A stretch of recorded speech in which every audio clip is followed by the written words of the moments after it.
Nga 34 komuna urbane të analizuara, 22 prej tyre nuk e përmbushin standardin e rekomanduar për gjelbërim prej 25 metra shkatror për kokë banori. Tregojnë të dhënat e revizionit në temën planifikimi urban i infrastrukturës së gjelbër në qytete. Ky revizion, siç bëjnë të ditur ata, është kryer me qëllim që t'i përgjigjet pyetjes nëse masat dhe politikat e qeverisë qendrore dhe lokale sigurojnë planifikim efektiv të infrastrukturës së gjelbër në qytete. Ata thonë se urbanizimi masiv i hapësirave, procedurat e gjata për miratimin e planeve urbane, programet vjetore të pamiratuara për krijimin dhe mirëmbajtjen e gjelbërimit, financimi i planeve urbane nga individ privat dhe mosvendosja e gjobave ndaj shkelësve kontribojnë në mospërmbushjen e standardit të rekomanduar të gjelbërimit në qytete.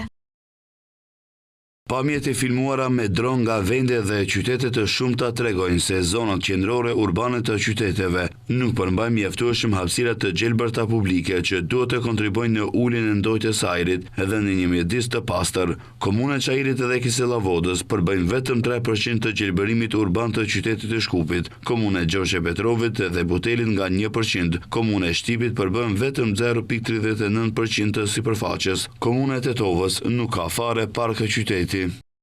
Nga enti shtetërori i revizionit thonë se ndarja aktivitetit të planifikimit hapësinor dhe urban dhe mungesa e koordinimit të institucioneve kompetente rezulton në mungesë të një kornize ligjore që do të rregullojë planifikimin hapësinor dhe infrastrukturën e gjelbër, ndërsa zgjidhjet ligjore për përcaktimin e statusit ligjor të objekteve të ndërtuara pa leje e që rregullojnë sistemin e planifikimit urban.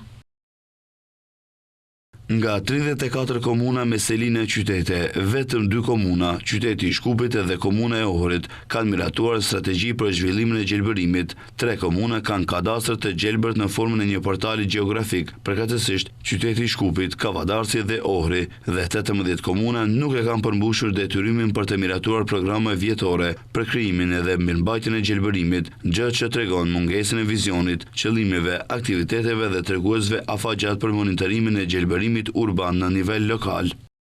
Nga enti shtetërori i revizionit thonë se nga gjithsej 34 komuna urbane, 8 komuna apo 23% kanë plan urbanistik të përgjithshëm të vlefshëm. 24 komuna apo 71% kanë plan urban me një periudhë planifikimi të skaduar dhe 2 komuna apo 6% nuk kanë miratuar fare një plan të përgjithshëm urban. Planet e përgjithshme urbane të 14 komunave janë miratuar pas 3 deri në 5 vite të periudhës së planifikimit për të cilën ato i referohen, duke e bërë të pamundur që qytetet të zhvillojnë plane të detajuara për kozgjatjen e periudhës, thuhet në komunikatën e entit shtetëror të revizionit.